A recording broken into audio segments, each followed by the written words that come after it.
What is up, guys? Today I will be showing you how to do a brake shoe replacement on a 2013 Mitsubishi Lancer ES. I don't know why, but it seems like not a lot of Mitsubishi Lancers have brake shoes in the rear. Most of them have brake rotors and brake pads instead of a brake drum and brake shoes. So today I will be showing you how to replace those on a newer car. Now the first thing you want to do is you want to jack up the car, that way we can remove the wheel and get to the brake drum.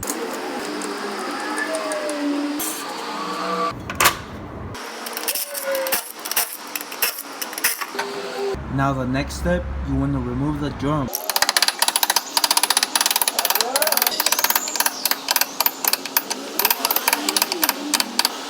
You want to inspect the drum, making sure that you don't need a new one. In this case, we're going to be using this one for a little bit more, and then we're going to replace it. Now let's get back to the brake shoes. Once you remove the drum, this is what you're going to see. Now the first thing that we're going to remove is going to be this spring ring. So you want to get some pliers and remove this spring from this side. The next thing you want to remove are going to be these two nickel looking things, and you're going to have to push them in, spin them, and then get them out. Now as you can see, we have removed it. Now make sure you remember how it goes. The long part is gonna be on this side, and the short part is gonna be on this side right here. And now we're gonna go ahead and remove these two things right here. As you can see, now we have finally removed them. Make sure you keep everything organized just to make it easier for you guys. Now what you have to do is you want to remove the spring on the bottom. Now that you have removed the spring from the bottom, you can now remove the right brake shoe. So just in case your brake shoes weren't flying like it did with me and all the parts weren't flying, just to let you guys know, this is how it's supposed to go. So let's start with the small one. This small one is gonna grab onto the two holes at the end. Now make sure that this side goes where you have your e-brake and you have this part. And the other one with only one gap is gonna be with the empty brake shoe. Now this spring is gonna go from behind the brake shoes. It's gonna grab onto this hole, and it's gonna grab onto that hole right there. Now you have your bigger spring. This big spring is gonna grab onto that same hole, and it's gonna grab onto that gap right there on this part that you guys see. And then you guys have your retainers on both ends on this hole. That's how it should go. Now we're gonna put it back together with the new brake shoes. Here we have our new brake shoes, and before you put them on, you wanna put them side by side and on top of each other just to make sure you got the right size.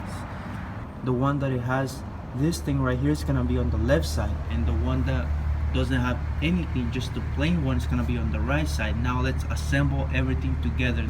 Now to be able to remove our e-brake system, we're gonna have to remove this washer right here. That way we can pass it on to that one. And there you go, guys. Now if your brake shoe is facing that way, make sure that this clip is facing up. Now we're gonna put everything back together.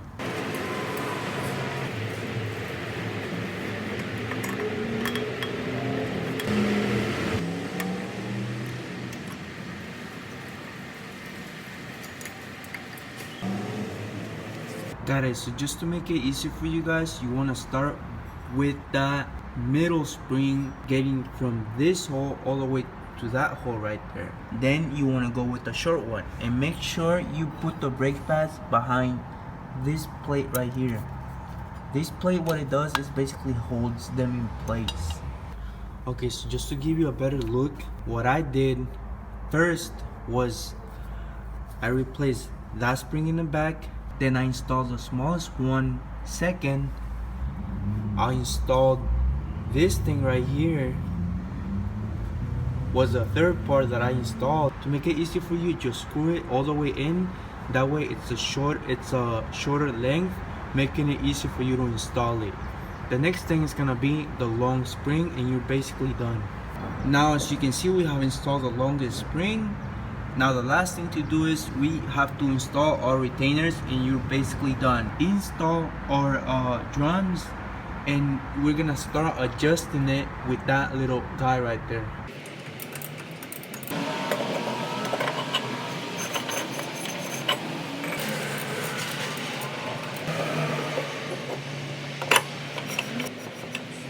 Now, just letting you know that when you adjust your brake shoes, you want them to the point where you can spin them, but you need a little bit of strength to spin them with the brake off. Once you put the brake on, you shouldn't be able to spin them. And that will be it for today, guys. Thank you for watching. Until next time.